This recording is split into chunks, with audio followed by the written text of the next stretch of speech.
Connaissance, recherche, science, mathématiques, théorie, physique, philosophie, conférence, archéologie, nature.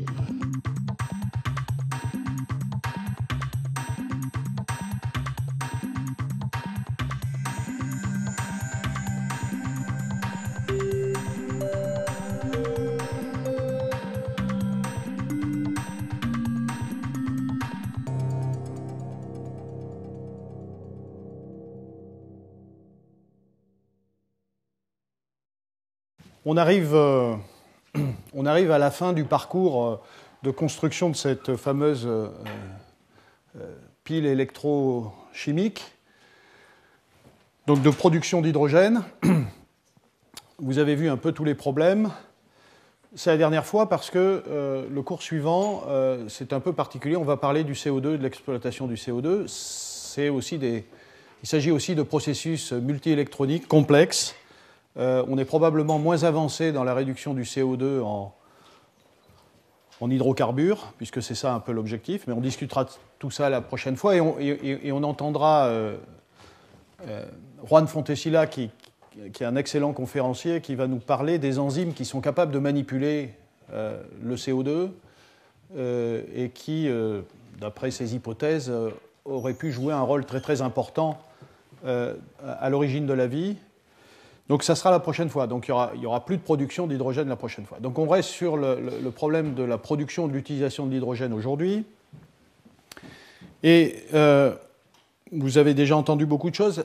La question que je veux discuter aujourd'hui, c'est à partir du moment où on essaye de mimer le vivant, c'est-à-dire avec des matériaux moléculaires qui reproduisent les sites actifs des enzymes, que ce soit le photosystème ou les hydrogénases, on se retrouve à tous les coups avec des molécules qui sont solubles et si on veut en faire quelque chose d'utile, il faut mettre ces molécules, ces catalyseurs, ces photosensibilisateurs sur des surfaces. Et là, évidemment, parce que tout ce qui sera pile, électrolyseur, photolyseur, ce seront des dispositifs dans lesquels les matériaux actifs seront sur des surfaces. Et là, on a une vraie problématique qui est de mettre de façon efficace, stable, des molécules sur des surfaces, qui seront des électrodes. Alors, ce panorama que je vais dresser aujourd'hui, en fait, en préparation de ce cours, il m'a conduit avec Vincent Artero à résumer tout ça dans un article de revue qui est sous presse, dans Energy Environmental Science. Vous voyez, c'est Electrodes Engineered Using Biological and Bioinspired Molecular Systems, c'est exactement de ça dont je vais parler. L'autre chose pour laquelle je suis assez content de vous parler aujourd'hui de ces aspects-là, c'est parce que je crois véritablement qu'on a eu dans notre laboratoire un résultat très très important qui a été publié dans Science il y a quelques mois et dont je voudrais vous parler, vous montrer un peu la logique et ce que ça apporte et qui illustre bien l'intérêt d'étudier ces molécules sur des surfaces. Voilà, alors voilà tout un tas de problèmes que je résume. C'est une seule diapositive. Vous avez déjà vu tout ça, mais c'est juste pour résumer. En l'occurrence, à nouveau, vous reconnaissez ce diagramme qui montre le gap entre la bande de valence et la bande de conduction de certains semi-conducteurs. Et voilà à quoi on arrive. La conclusion, c'est qu'il faut éviter tout ce qui est métal noble. Donc ça, c'est vraiment un objectif très précis. Platine, ruthénium, iridium, etc., puis toutes sortes d'alliages qui sont encore utilisés. Ça, c'est évidemment parce que ce sont des matériaux qui sont trop chers et si on développait une économie basée sur ces métaux, vous le savez, en quelques années, ça s'arrête. Donc vraiment, on ne peut pas faire ça. Après, il y a énormément de travaux sur des oxydes. J'en ai présenté tout un tas. Ça peut être des oxydes qui sont des catalyseurs. L'intérêt des oxydes, et en particulier de métaux de la première ligne de transition, dans la classification périodique, c'est évidemment qu'ils sont plus abondants, moins chers, etc. Et c'est là qu'il faut regarder fer, nickel, cobalt, voilà. Alors, il y a des oxydes métalliques qui ont été présentés et qui sont aujourd'hui ce qu'il y a un peu de mieux, notamment des oxydes à base de cobalt. Ça peut être donc CO3O4, ça peut être les fameuses nanoparticules de phosphate, oxyde de cobalt, que Dan Nocera a développé au MIT. Ça, c'est pour l'aspect catalyse. Aussi bien d'ailleurs en réduction des protons qu'en oxydation de l'eau. Après, vous avez tout l'aspect oxyde qui est lié, enfin, qui sont les semi-conducteurs. Alors, avec tout un tas de problèmes. Il y a toute la série des oxydes qui ont des gaps beaucoup trop élevés et on est dans l'UV. Donc, il faut éliminer. Hein. Vous connaissez un peu cette démarche-là. Le soleil, les photons du soleil, il faut les attraper dans le visible et pas dans l'UV, il y en a très peu. Alors on tombe sur d'autres oxydes. Hein. Oxyde de tungstène, on a vu hein, la dernière fois qu'il y a des développements là-dedans. Les oxydes de fer, évidemment, c'est ce qu'il y a de plus excitant parce que là, il y en a de façon très très abondante. Mais là, très clairement, vous voyez, hein, ce sont des éléments qui ont une bande de conduction qui n'a pas le beau potentiel pour réduire les protons. Après, on voit d'autres éléments dont j'ai très peu parlé. Hein. Sulfure de cadmium, sélénure de cadmium, hein, c'est la base de ce qu'on appelle les quantum dots. Alors, ils sont intéressants, mais parce qu'ils ont des gaps qui ne sont pas si élevés et en même temps, ils sont bien de part et d'autre des couples, H plus H2 et H2O2. Simplement, c'est vraiment des matériaux qui sont très instables, très fragiles et personnellement, je ne crois pas au développement des dispositifs à partir de ces matériaux. Alors, on va rester avec, de préférence, hein, c'est ce que j'ai dit la dernière fois, avec des oxydes de ce type-là. Et évidemment, pour qu'on puisse réduire les protons à la fin, on pourra oxyder l'eau, mais on ne pourra pas réduire les protons. Eh bien, le plus souvent, la stratégie, c'est de coupler ça avec un élément photovoltaïque. Hein, c'est le schéma qui est présenté ici. Finalement, vous avez en haut un système photoélectrochimique, une cellule photoélectrochimique, mais qui est couplée à une cellule de Grätzel dont Fabrice Odobel vous a parlé la dernière fois, et vous pouvez avoir accès, hein, je vous rappelle, vous pouvez avoir accès à la présentation de ces conférences sur le site web. Et en gros, voilà, pour un système comme ça, vous voyez, hein, les photons du Soleil excitent par exemple l'oxyde de tungstène, vous créez un trou qui a le potentiel suffisant pour oxyder l'eau. Alors c'est encore mieux s'il y a des catalyseurs, là, hein, bien sûr. Et puis vous avez des électrons, ici, excités, mais par contre, ils ne sont pas assez hauts pour réduire les protons en hydrogène. Donc il faut un deuxième photon. Hein, la nature fait ça, et c'est de ça qu'il s'agit ici. À partir du moment où vous créez un trou en dessous, eh bien, les électrons vont tomber là, et vous allez créer des électrons excités qui vont pouvoir réduire les protons en hydrogène. Là aussi, avec des catalyseurs. À nouveau, hein, je l'ai dit la dernière fois, on en a discuté, tout ça est mis en valeur en montrant que ça peut fonctionner, mais évidemment, on n'a pas encore assemblé les meilleurs catalyseurs avec les meilleurs photosensibilisateurs, avec les meilleurs semi-conducteurs, etc. etc. Je vous l'ai dit, je fais le pari que dans les 2 ans à venir, on va voir dans la littérature de tels dispositifs avec les matériaux qui vont. Alors moi, je suis dans une perspective à nouveau biomimétique ou bio-inspirée qui consiste à dire la nature a sélectionné des systèmes tout à fait performants, on peut en faire des petites molécules qui miment les sites actifs et après, quand on a ça en solution, il faut les mettre sur des électrodes. C'est ça la problématique, donc c'est vraiment ça, des électrodes moléculaires pour une cellule photoélectrochimique. Donc là, on est vraiment confronté au problème comment fixer de façon stable, non destructive, des catalyseurs, des photosensibilisateurs sur des surfaces peu coûteuses. Alors, de préférence, c'est du carbone ou c'est des oxydes transparents. Vous connaissez ITO, FTO, enfin, ce sont des oxydes de type oxyde d'indium avec différents dopages, oxyde d'étain avec différents dopages. Et finalement, la cellule dont on peut rêver, elle est là, à nouveau, vous l'avez déjà vu, un photosensibilisateur greffé sur la surface, un catalyseur pour oxyder l'eau, et une fois que les électrons sont envoyés ici à la cathode, une réduction des protons catalysés par un catalyseur. Alors, voilà, donc s'il s'agit de molécules, j'ai représenté ici... Alors ça, c'est une figure qui est présente dans l'article de revue dont je vous ai parlé, qui en gros, l'objectif, c'est en effet de fixer des photosensibilisateurs moléculaires Ici, vous vous souvenez peut-être du catalyseur de Dismukes, qui est le catalyseur biomimétique pour l'oxydation de l'eau. Il n'y en a pas d'autre. Hein. C'est le seul qui existe dans la littérature aujourd'hui. C'est ce tétranucléaire de manganèse. Et puis de l'autre côté, ça peut être des hydrogénases. Hein. Tout au long des cours, vous avez vu la possibilité d'utiliser les hydrogénases comme catalyseurs. Je vais en discuter un peu. Ça peut être des binucléaires de fer. Hein. Vous avez vu Frédéric Glohagen nous parler de ces complexes. Et puis je vais vous parler de ce travail que nous avons mené au laboratoire à partir du complexe de nickel. Voilà. Alors avant de vous parler de cette question-là, je voudrais juste vous présenter l'état de l'art aujourd'hui sur ces méthodes de greffage sur des surfaces. Greffage le plus souvent covalent, mais pas toujours. Alors, il y a des choses très simples. En même temps, ça demande de faire de la chimie, de la fonctionnalisation de molécules organiques, en particulier les ligands des métaux.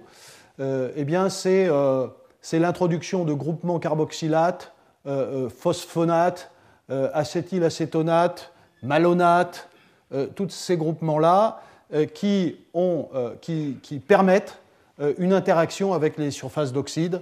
Voilà le type, ça c'est une molécule, mais on peut imaginer ce qui se passe à la surface d'un oxyde de titane, Ti4+, ce sont des interactions entre tous ces atomes d'oxygène et des atomes de titane en surface. Ça c'est une façon qui est très très développée pour fixer des molécules et voilà, vous avez tout un tas de travaux de modification de ligands avec ces groupements. Ici c'est un hydroxamate, un phosphonate. Tous ces ligands-là, azotés, sont des ligands qu'on retrouve dans des complexes de manganèse ou de ruthénium que je vous ai déjà présentés, qui sont des catalyseurs moléculaires d'oxydation de l'eau. Ici, par exemple, vous voyez, ce sont des travaux récents, hein, JAX 2008, un complexe de manganèse qui est fixé sur de l'oxyde de titane. Voilà, donc ça c'est une façon très simple de fixer. Alors, dans la littérature, récemment, il y a quelques exemples récents. Hein, vous voyez, alors il y a tout le travail de Meyer, pratiquement tout en 2009. Hein, ici, vous voyez, JAX, Account of Chemical Research. Donc c'est simplement, vous voyez, de la modification de ligands bipyridine pour accrocher ici des phosphonates.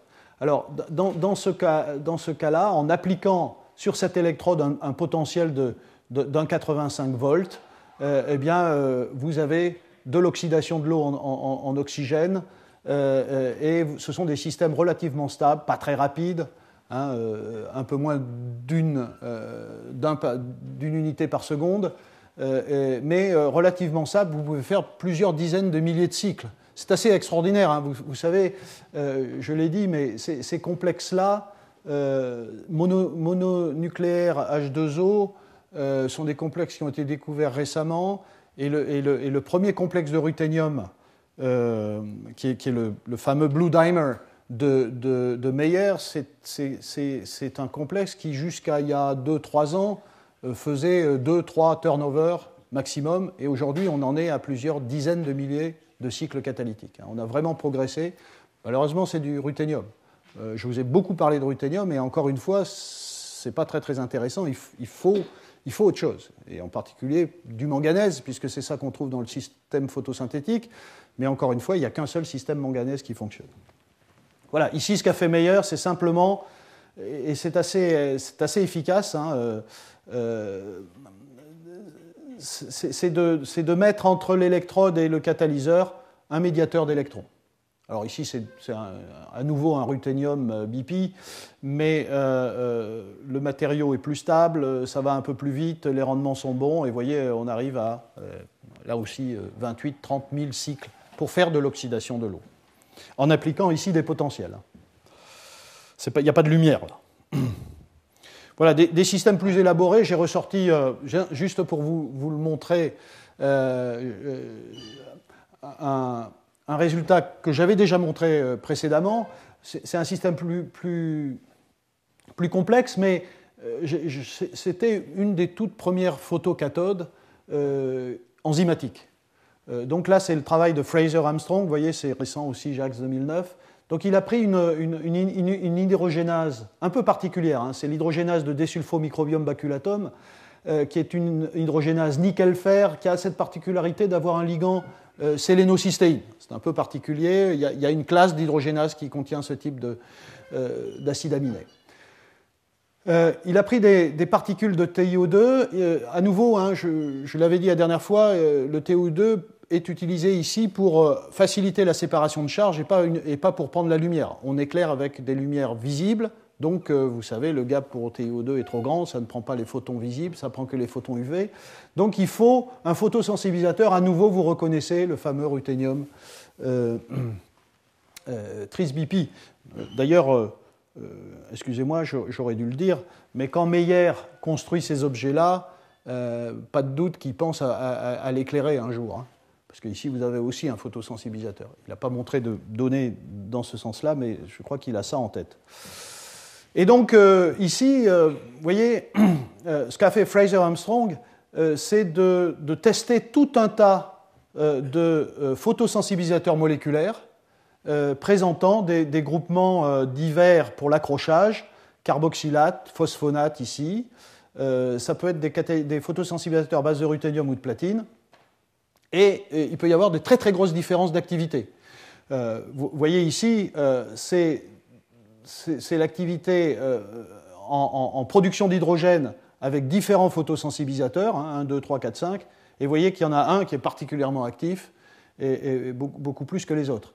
Et vous voyez qu'entre 1 et 2, la seule différence, c'est le type d'accrochage. Conclusion ici, on voit que ce sont les phosphonates qui sont les plus efficaces. D'ailleurs, aujourd'hui, dans la littérature, pratiquement, on ne voit plus que des phosphonates comme mode d'accrochage sur des surfaces de type oxyde. C'est l'état de l'art.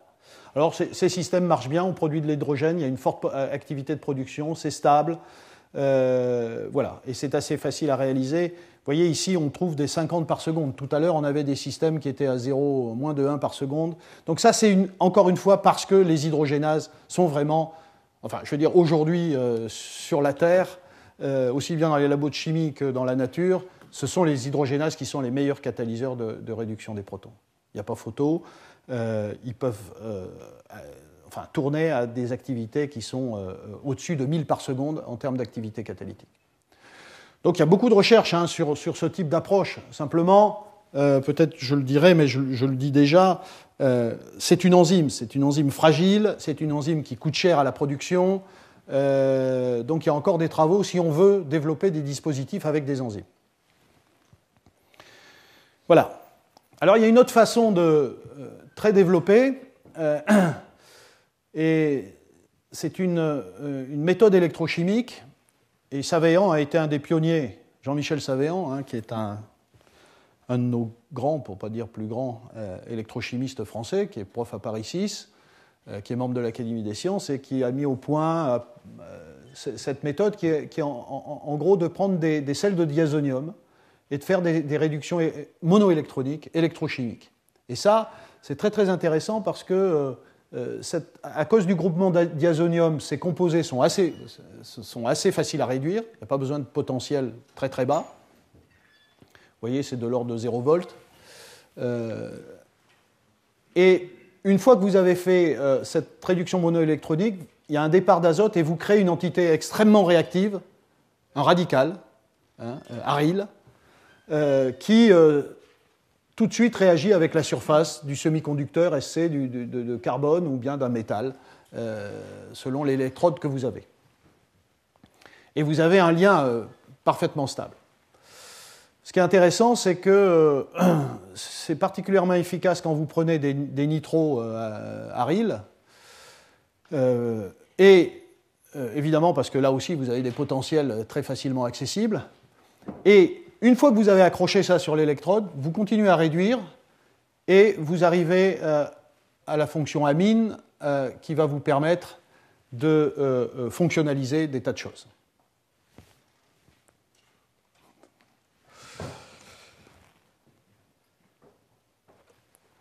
Voilà. Alors, à partir de cette technologie qui est de plus en plus développée, donc des tas de gens ont fait des travaux pour accrocher des catalyseurs. les premiers travaux, c'est à peu près 2005 et ça continue. Nous-mêmes, on a travaillé un peu avec des complexes binucléaires de fer. Alors, vous reconnaissez ces entités-là, on en a parlé longuement. Ce sont des complexes modèles d'hydrogénase à fer qui ont été très développés. Glohagen a fait toute une conférence là-dessus. Simplement, pour le moment, ça n'a rien donné. Ce sont des systèmes qui ont très peu d'activité, qui ne sont pas stables. Les molécules de CO s'en vont, il y a perte d'activité, donc ce n'est pas très bon. Cette technologie a été développée aussi pour accrocher des photosensibilisateurs de type TRIS-BP. Donc c'est devenu vraiment quelque chose d'assez classique. Autre façon d'accrocher des molécules sur des surfaces, c'est de déposer des polymères, de faire de l'électropolymérisation sur des électrodes. Et là, il y a des travaux à base de pyrrole, de polypyrrole, ou de thiophène, de polythiophène,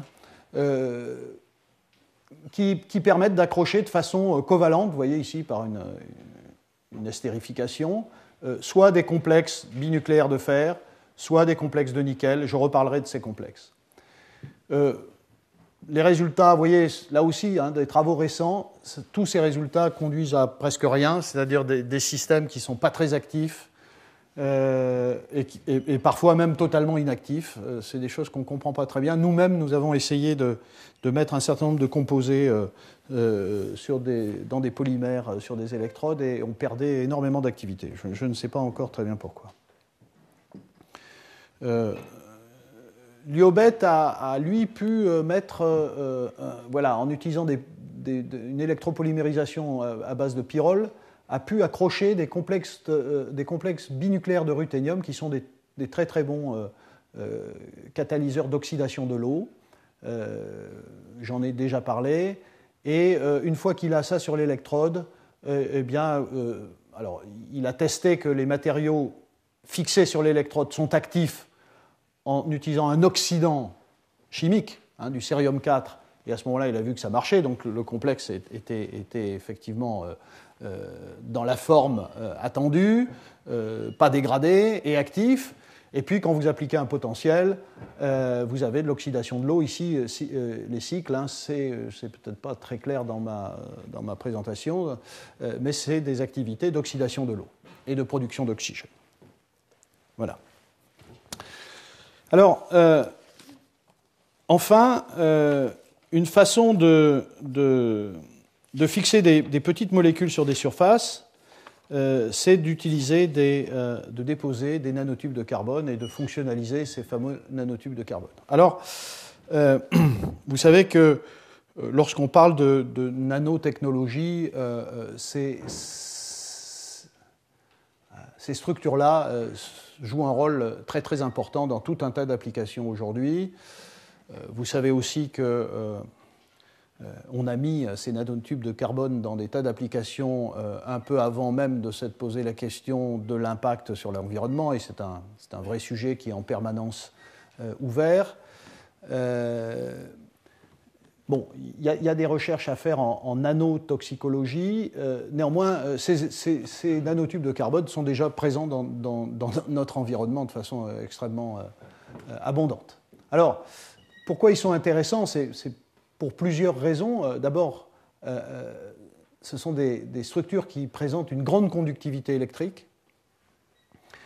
D'autre part, et ça c'est très très important parce que vous voyez, le problème d'accrocher des molécules sur des surfaces, c'est beaucoup, au-delà de l'aspect stabilité, c'est beaucoup la question de pouvoir mettre de grosses quantités d'éléments actifs, de molécules actives, de catalyseurs sur les surfaces.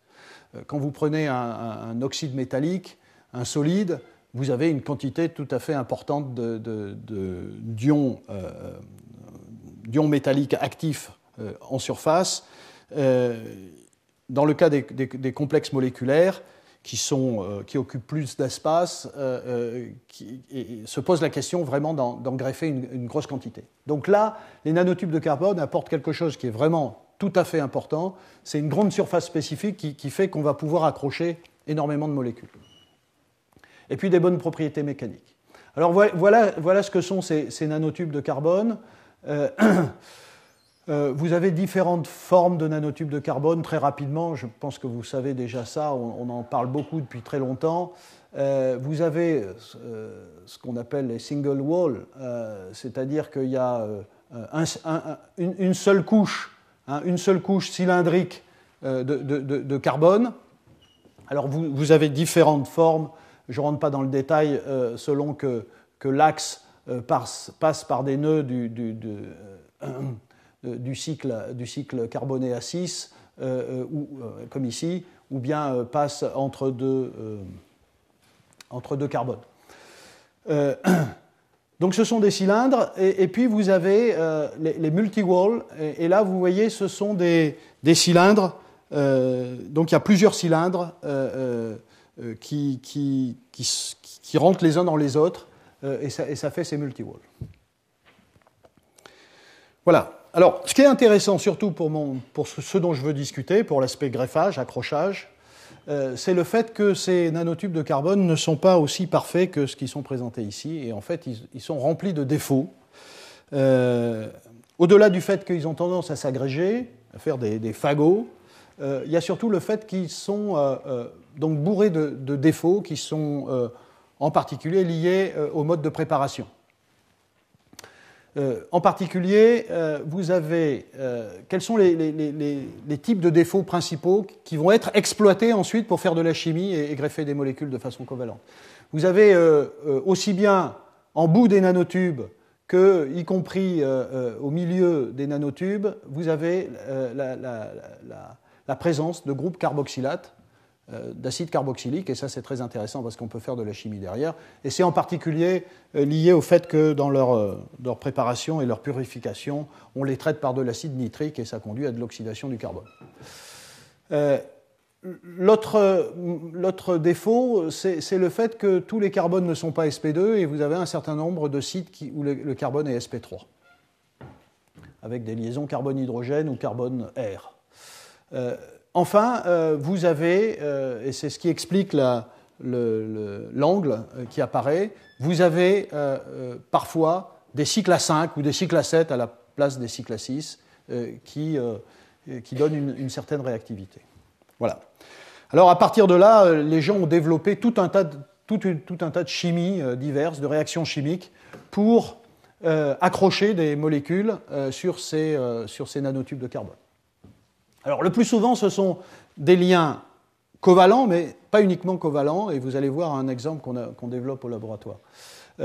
Alors, sur les groupements carboxylates, on peut accrocher des molécules par des réactions, par exemple, d'estérification ou de création de liens amides. Vous pouvez aussi toucher des défauts en faisant réagir, vous allez le voir, des espèces extrêmement réactives de type radicaux libres, carbène, etc., etc. Et puis, vous pouvez aussi créer des liens non covalents, mais très forts, entre le nanotube et certains groupes chimiques, et en particulier, nous, on utilise le pyrène. Vous avez des interactions de type pi-pi stacking, qui sont extrêmement puissants et qui fait un lien donc suffisamment stable. Voilà. Alors, très rapidement, voilà comment ça se passe, les différentes réactions.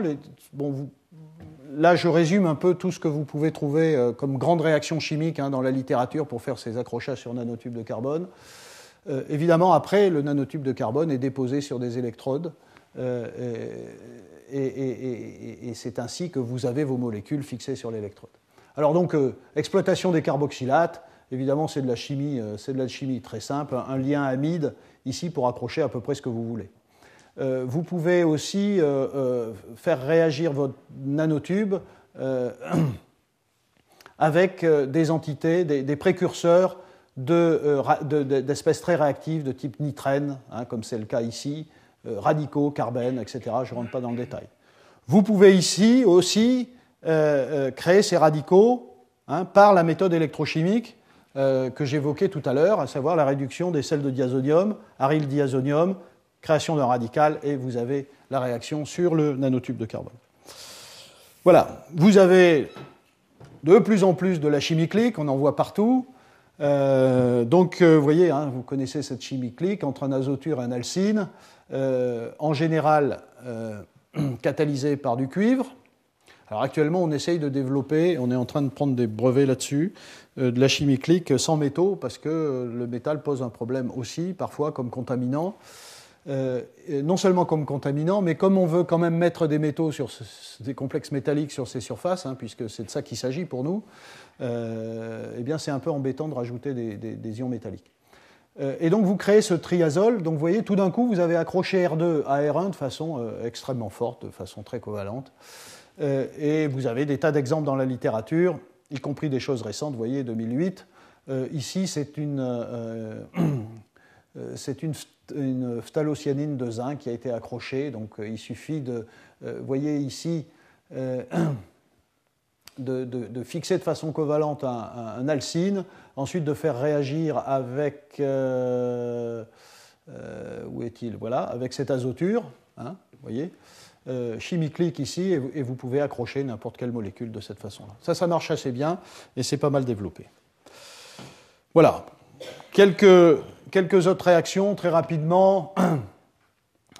Voilà, à partir de... ça, c'est la réaction de Prato, qui est aussi pas mal développée. À partir d'acides aminés et d'aldéhydes, vous pouvez créer des liens pyrrolidines à la surface du nanotube de carbone. Ça a été exploité là aussi pour accrocher des phtalocyanines. Enfin, vous pouvez exploiter les défauts de type sp3 dont je parlais en faisant réagir avec du butyl-lithium. Vous créez une liaison, enfin, vous créez un carbanion sur la surface du nanotube. Ça crée des liaisons carbone-butyl, mais ça crée surtout une structure carbanion-lithium qui est très réactive, qui est très basique, très nucléophile, et qui peut réagir sur par exemple des composés bromés comme ça, et vous accrocher des molécules. Donc vous avez fonctionnalisé le nanotube de carbone. Voilà. Voilà en gros tout ce qu'on peut faire pour accrocher ce qu'on voit aujourd'hui dans la littérature, pour accrocher des petites molécules sur des surfaces. Alors maintenant, je veux vous parler de la chose suivante. C'est notre histoire récente dans ce domaine, avec, je crois, un résultat tout à fait important, qui est, je dirais, très CEA, parce que pratiquement tous les auteurs appartiennent au CEA, qu'il s'agisse du CEA Saclay, Direction des sciences de la matière, qu'avec Vincent Artero, Alan Le Goff, qui était postdoc, Aziz Firi, qui était postdoc. Donc Saclay, c'est Serge Palassin, hein, que certains d'entre vous connaissent, qui est un spécialiste de modification des surfaces. Donc à Grenoble, et puis Nicolas Guillet, qui est à la direction de la recherche technologique du CEA. Et ce qu'on a essayé de faire, c'est vraiment des choses très fondamentales et aller très rapidement à des dispositifs technologiques appliqués. Et ça a été possible, enfin ça l'est en particulier au CEA, parce que vous avez au même endroit de la recherche fondamentale, de la recherche technologique et de la recherche appliquée. Et ça, c'est assez excitant si on s'intéresse un peu à l'application de nos recherches. Voilà. Alors, le point de départ est le suivant. Là, on voulait faire une cathode.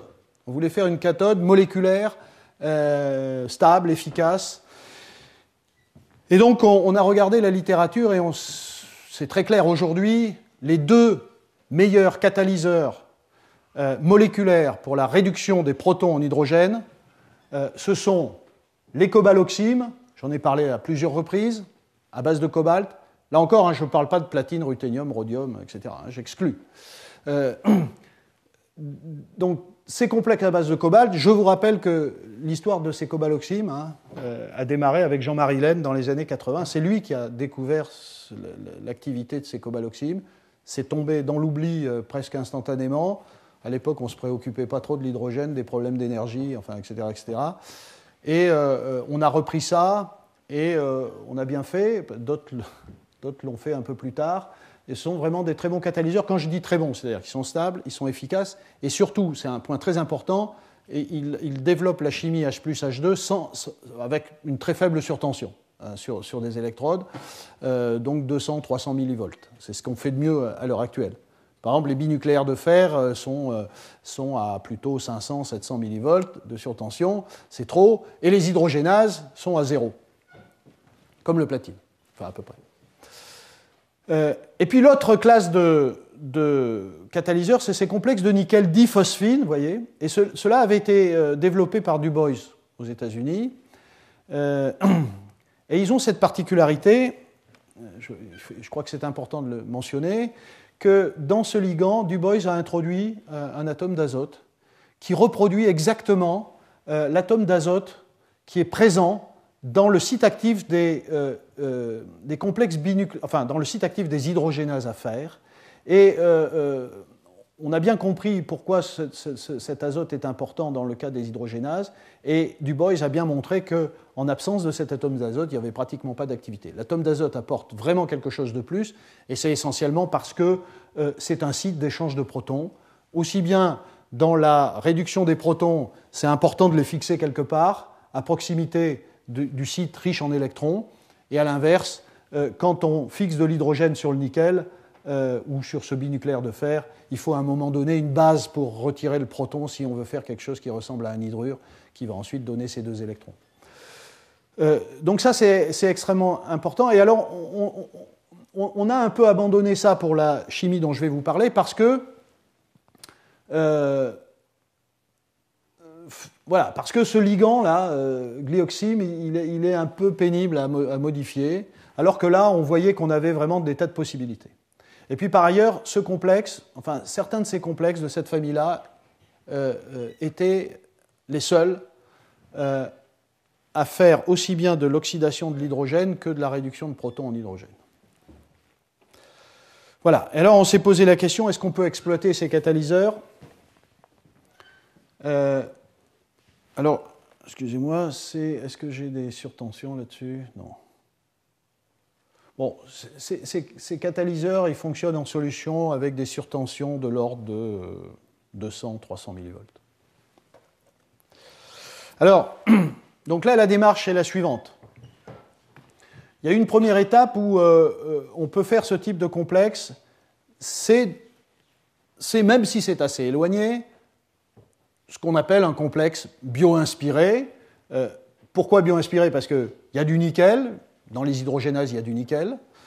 Il y a cet atome d'azote qu'il y a dans le site actif des hydrogénases à fer. Donc c'est la combinaison de certaines caractéristiques de ces hydrogénases qu'on essaye de mettre dans un catalyseur particulier de synthèse. Et nous, ce qu'on voulait faire, c'est évidemment faire un matériau d'électrode avec ça. Et donc notre approche a été l'approche nanotube de carbone. La question c'était, est-ce qu'on peut accrocher ces molécules sur des nanotubes de carbone ? Est-ce qu'elles sont actives ? Est-ce qu'elles sont stables ? Est-ce qu'on peut aller plus loin, les mettre dans un électrolyseur ou dans une pile à combustible ? Voilà. Alors il a fallu faire un peu de synthèse et donc évidemment il faut créer des fonctionnalités qui permettent d'accrocher sur les nanotubes de carbone. Donc on a synthétisé un complexe comportant cet ester activé qui va nous permettre d'accrocher sur une fonctionnalité qu'on aurait introduite sur le nanotube de carbone. Alors comment on a créé la fonctionnalité nanotube de carbone ? Eh bien on a utilisé la voie électrochimique, réduction monoélectronique avec des sels de diazonium. Donc on voulait introduire des amines pour créer ensuite ce lien amide entre le nanotube de carbone et le complexe. Donc ici, il fallait introduire une amine, donc on a choisi ce sel de diazonium, réduction monoélectronique à moins 0,2 volts, et donc on a pavé la surface du nanotube de carbone avec des fonctions amines. Ensuite, notre catalyseur avec l'ester activé réagit et on obtient ce matériau. Théoriquement, on obtient ce matériau. Alors nous qui sommes des chimistes moléculaires, on n'est pas spécialistes des solides et des surfaces, et donc il y a eu beaucoup de collaborations pour essayer de caractériser ce matériau. Alors, vous pouvez faire de l'XPS, X-ray Photoelectron Spectroscopy, pour bien vérifier que ici vous avez bien introduit des atomes d'azote, vous avez des signaux qui vous indiquent que, je ne rentre pas dans les détails, mais qui vous indiquent que vous avez effectivement introduit des fonctions amines sur le carbone. Vous faites la même chose après le nickel pour bien prouver que vous avez la présence d'atomes de phosphore, vous avez la présence d'atomes de nickel. Donc tout ça colle bien avec le fait qu'on a bien introduit le bon matériau. On fait de la microscopie électronique. Voilà le type de nanotube, voilà à quoi ça ressemble, hein, vu en microscopie électronique, un nanotube de carbone sur lequel on a greffé des choses. Et puis, donc, déposé sur ITO, on a cette, voyez, cette poudre noire là, qui est fixée sur l'oxyde transparent, qui contient tout ça. Première étape, on a pu montrer que ce matériau était électroactif, c'est-à-dire qu'il se comportait exactement comme en solution. Hein.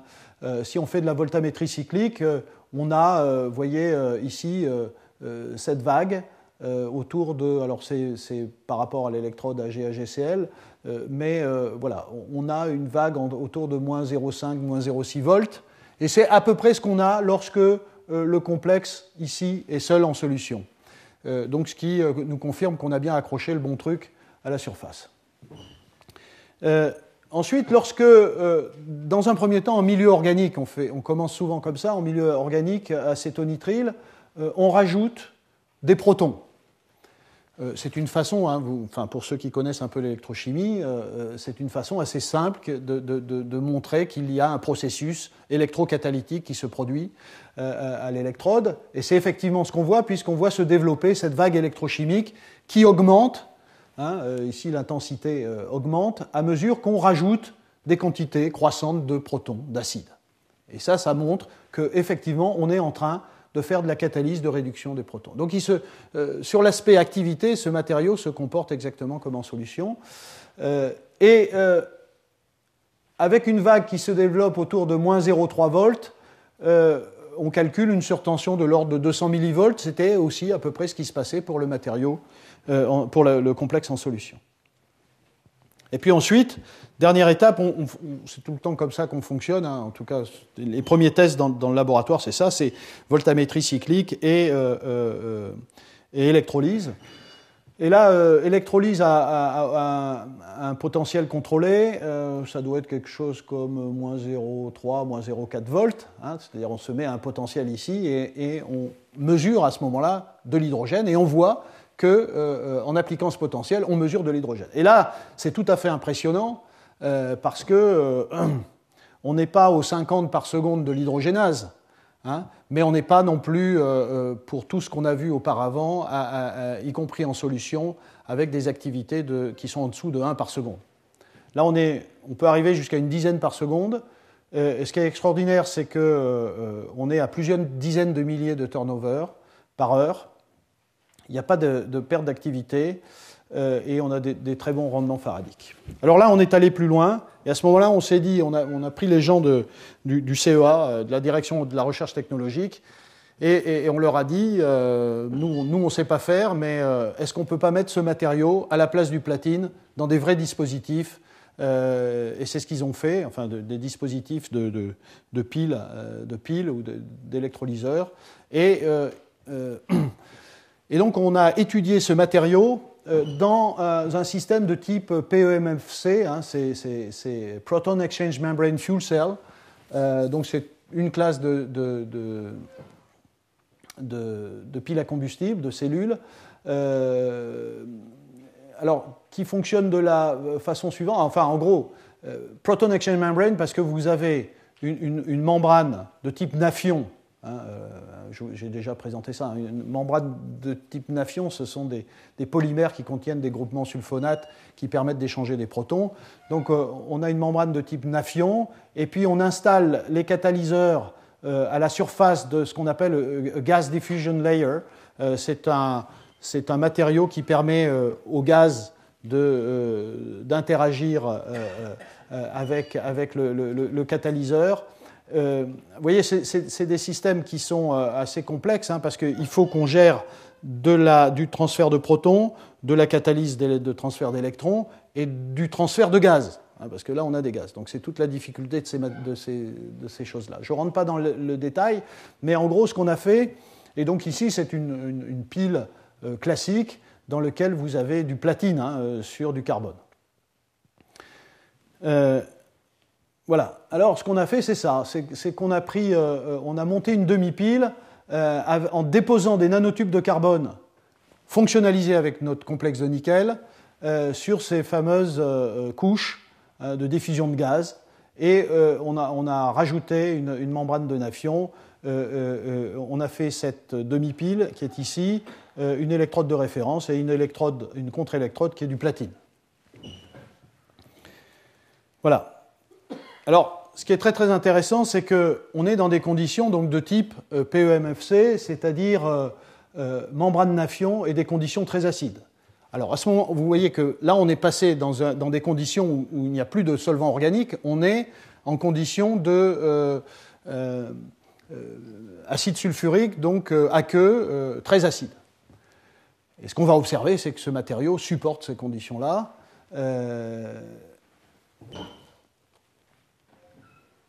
Et ce qu'on voit, lorsque on fait varier le potentiel appliqué, c'est la chose suivante. Alors, blank, c'est les nanotubes tout seuls. En bleu, ce sont les expériences en conditions atmosphère d'azote, et on n'a que des protons. Et ce qu'on voit, c'est se développer ce courant, il y a plusieurs milliampères par centimètre carré. Et dès 0 volts, ici, on a du courant. Ça, c'est très important parce que ça veut dire en gros qu'on n'a pas de surtension.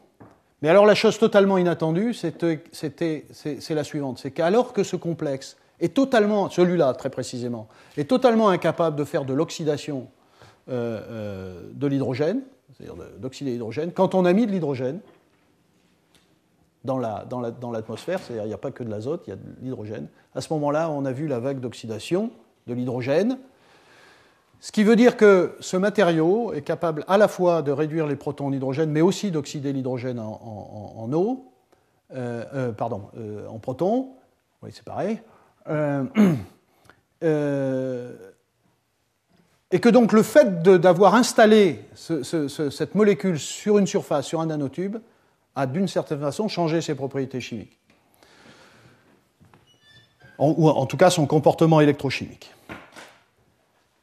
Et je tire d'ailleurs de cela l'idée qu'il y a énormément de molécules, de catalyseurs moléculaires qui n'ont été testés qu'en solution et que probablement, un des messages ici, c'est de dire allez jusqu'à l'étude de ces molécules sur des surfaces parce qu'on voit des choses très très différentes.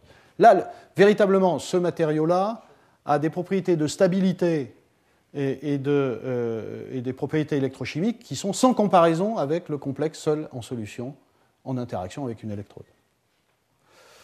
Voilà, ici c'est une autre représentation pour montrer deux choses. La première, c'est que ce qu'on lit ici, c'est la surtension 0 volts. Vous voyez, c'est un autre élément de ce matériau n'a pas de surtension. Il est exactement comme le platine, on a fait les mêmes manips avec le platine, alors qu'on avait 200 millivolts, c'est-à-dire que même la surtension est tombée à 0, enfin à 20 millivolts, je crois que j'ai écrit quelque part, c'est pas 0, mais c'est 20 millivolts, c'est pratiquement rien. Donc là aussi, le fait de l'avoir mis sur une surface a amélioré ses propriétés de surtension. Bon. Le problème, c'est qu'on n'a pas les densités de courant qu'on a avec le platine. Vous voyez, il y a un facteur 2 ici, un facteur 100 de log. Simplement, il faut noter que dans cette expérience-là, on a 0,06 mg par centimètre carré de nickel et 10 fois plus de platine. Donc, en réalité, par atome, on pourrait dire qu'on a un facteur 10. Et effectivement, l'enjeu aujourd'hui, c'est d'augmenter la quantité de matériel qu'on peut mettre sur la surface, donc d'en greffer un peu plus. Voilà. C'est une électrode qui est parfaitement stable. Vous voyez, pendant 10 heures de fonctionnement, dans les conditions que je vous ai indiquées, le courant lié à l'oxydation de l'hydrogène est stable, le courant lié à la production d'hydrogène est stable, vous avez plus de courant pour la production d'hydrogène que pour l'oxydation, on arrive à plusieurs centaines de milliers de cycles catalytiques sans que le matériau bouge. Et donc, je rajoute que, simplement, ça aurait été bien qu'on ait cette démarche intellectuelle, ça n'a pas été le cas, mais je voudrais juste rajouter que par rapport à la question en quoi cette molécule, ce matériau est bio-inspiré. Donc, je redis, il a été élaboré sur la base du fait qu'il fallait du nickel, parce que dans les hydrogénases, il y a du nickel. C'était important de mettre un atome d'azote, parce que dans les hydrogénases à fer, il y a un atome d'azote. Vous me direz, mais pourquoi dans nickel-fer, il n'y a pas d'atome d'azote? Bon, l'explication, c'est que l'échange de protons se fait avec une des cystéines terminales ligand. Bon. Néanmoins, il faut un site d'échange de protons. Mais une autre caractéristique qu'on n'avait pas prise en compte dans les hydrogénases, c'est le fait que, vous voyez, le site actif où se fait la chimie, ici, fer-fer, ou ici, nickel-fer. Ce site actif est enfoui à l'intérieur de la protéine et n'a pas de contact avec la surface. Et donc c'est un système très complexe, mais on l'a évoqué plusieurs fois dans mes cours précédents et avec des conférences précédentes. Ces enzymes sont particulièrement douées pour échanger des protons, il y a des canaux de protons, échanger des électrons, je vais en parler, et échanger des gaz, il y a des canaux de gaz. Et ce qu'il y a en particulier ici, c'est dans ces hydrogénases, dans toutes les hydrogénases, c'est que vous avez des centres fer-soufre qui connectent admirablement bien le site actif à la surface sur laquelle viennent les accepteurs d'électrons ou les donneurs d'électrons dans le milieu biologique. Eh bien, l'idée, c'est que finalement, ce nanotube de carbone, c'était l'élément qui manquait, c'était peut-être un modèle de ces chaînes de transfert d'électrons, et que ce qu'a apporté le nanotube de carbone, entre guillemets, modèle de la chaîne de cluster fer-soufre, c'est une connexion électrique optimisée entre le complexe de nickel et l'électrode sur laquelle sont déposés les nanotubes. Alors, l'étape suivante, c'est il faut qu'on se rapproche du nickel. Vous voyez, c'est un matériau qui se rapproche du nickel, du platine. Mais on n'a pas encore assez greffé de matériel, donc ce sur quoi on travaille aujourd'hui, c'est d'augmenter la quantité de matériel actif à la surface du nanotube. Et on est en train de travailler sur ces aspects. On vient de soumettre un papier là-dessus, sur ces aspects, sur cette technologie Pyrene, interaction p-stacking sur les nanotubes. Le truc intéressant, c'est qu'évidemment, la préparation est simplifiée. Hein. Vous versez une solution de ces complexes Pyrene nickel-diphosphine, vous n'avez pas à faire de chimie, ça s'accroche, vous lavez et vous avez votre matériau. Par ailleurs, on a pu démontrer qu'on pouvait accrocher beaucoup plus de catalyseurs à la surface, et comme on peut le voir ici, en comparant, ça c'est le complexe de Science, et ça c'est nos nouveaux complexes en termes d'activité ici, de turnover number. Donc on est en train d'améliorer véritablement le système. Et la chose tout à fait extraordinaire, vraiment qu'on a observé très récemment, on y pensait comme propriété, mais on vient de le démontrer, c'est-à-dire que dans le dispositif demi-pile pratique que je vous ai montré tout à l'heure, hein, PEM, Proton Exchange Membrane, on a rajouté du monoxyde de carbone. Vous savez peut-être qu'un des problèmes des piles à combustible, c'est le fait que le platine est extrêmement sensible au monoxyde de carbone et est rapidement inhibé. C'est ce qu'on voit ici, vous voyez, dans notre expérience.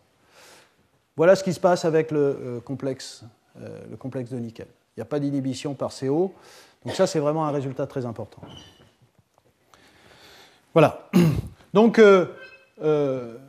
oui, je remets ici la tête de Vincent Artero parce que c'est quand même un travail dans lequel il a joué un rôle absolument majeur, et en particulier, il a fait quelque chose qui n'est pas si évident dans notre monde, je dirais, de la recherche académique, c'est que pour faire cette recherche-là, il faut véritablement s'écarteler entre une vision très très fondamentale, une réflexion sur des processus très fondamentaux d'électrochimie, de synthèse, de réactivité, de catalyse, jusqu'à comprendre les conditions pratiques de mise en œuvre des matériaux, et donc de comprendre comment les choses réelles fonctionnent. Et ça fait un très très grand écart, et ce n'est pas si souvent qu'on trouve ça dans un même esprit, je dirais. Donc, donc il a su créer les conditions, je veux dire, de collaboration qui a fait que ce résultat est important. Voilà, donc c'est un catalyseur qui est aussi bon pour l'oxydation et la production d'hydrogène. Donc on peut imaginer des dispositifs dans lesquels ça fonctionne en électrolyse et en pile à combustible. Grande stabilité, c'est compatible avec technologie PEM, la surtension est pratiquement nulle, résistance au monoxyde de carbone. Il faut rappeler quand même la différence entre le prix du nickel. Évidemment, ce n'est pas le prix du matériau, parce que là je mets le nickel.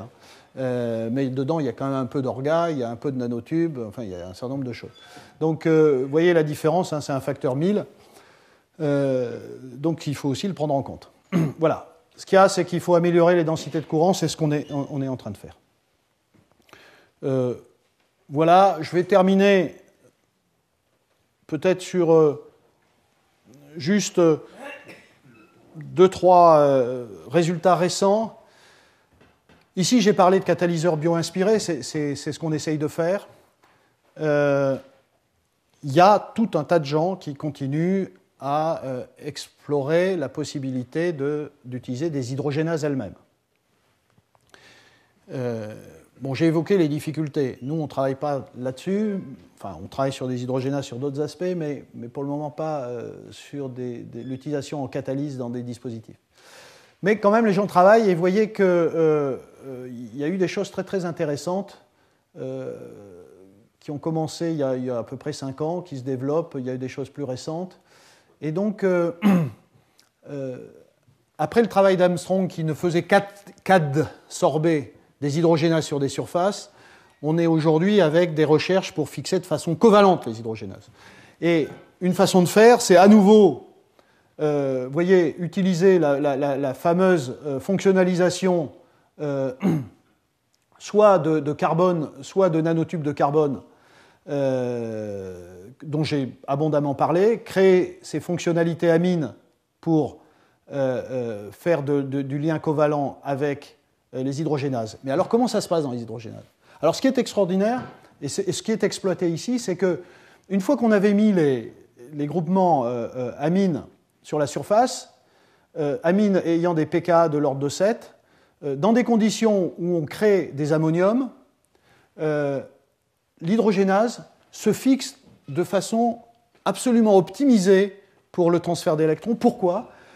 Parce qu'il y a à proximité, dans l'environnement du cluster 4 fer 4 soufre, cluster, je vous rappelle, qui fait partie de cette chaîne de clusters qui permet le lien électronique entre le site actif et la surface.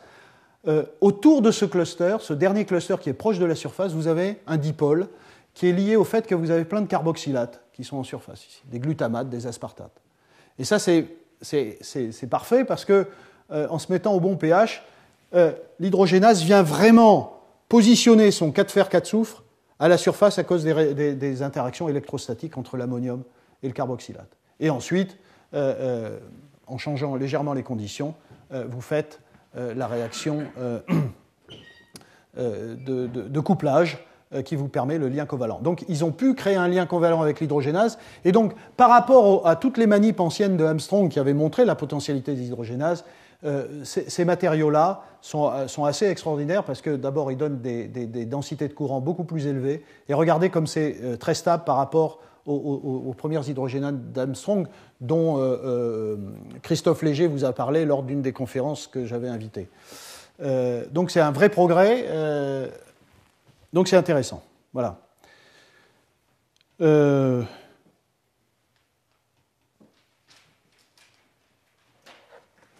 je crois que sur ce message, je vais m'arrêter. Voilà. J'avais dit, au bout de mes 5 cours, on aura une cellule photoélectrochimique. Bon, on ne l'a pas. On ne l'a pas. Il y a des approches diverses. On commence à comprendre maintenant l'ensemble des problèmes.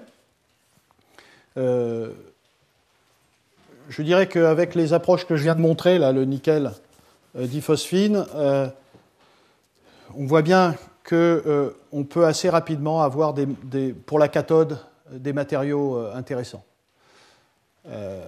L'aspect anode est plus difficile à nouveau, il y a moins de matériaux moléculaires. Et puis, il y a tout le développement sur les oxydes. Nous, au laboratoire, on